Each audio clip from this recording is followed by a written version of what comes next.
എല്ലാവർക്കും നമസ്കാരം. നമ്മളിപ്പോ ഭുവനേശ്വർ എന്ന് പറഞ്ഞ സ്ഥലത്താണ് നിൽക്കുന്നത്. ഒറീസയുടെ ക്യാപിറ്റൽ. ഇവിടെ മുക്തേശ്വർ ടെമ്പിളിലാണ് ഇപ്പോ നിൽക്കുന്നത്. ഇവിടെ നിങ്ങൾക്ക് ഗണേശന്റെ ഒരു വിഗ്രഹം കാണാം. ഞാൻ നിങ്ങൾക്കൊരു പുതിയ മുദ്ര പരിചയപ്പെടുത്തി തരാൻ പോവുകയാണ്. ഗണേശ മുദ്രയാണ്, അതായത് ഇതൊരു ദൈവവശ്യ മുദ്രയാണ്.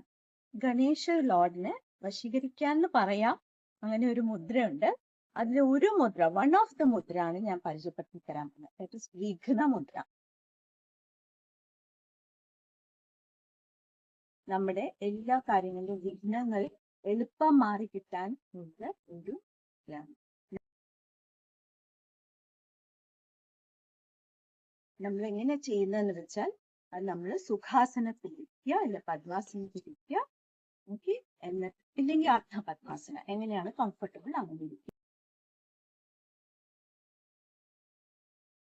സ്പൈൻ ഇറക്റ്റ് ആക്കി വെക്കുക, എന്നിട്ട് ഇതിനാണ് പിടിക്കുക. നടുവേറ്റ നേരെ വെച്ചിട്ട് താഴേക്ക് കൊണ്ടുപോകും. എന്നിട്ട് മടിയിലോട്ട് വെക്കണം.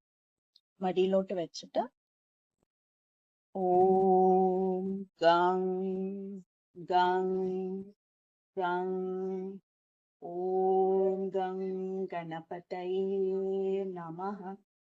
ഓം ഗം ഗണപതയേ നമഃ. ഇങ്ങനെ കണ്ടിന്യൂസ്ലി ഒരു 10 minutes കണ്ണു മൂടി മെഡിറ്റേറ്റ് ചെയ്യുക. ഇതാണ് വിഘ്ന മുദ്ര.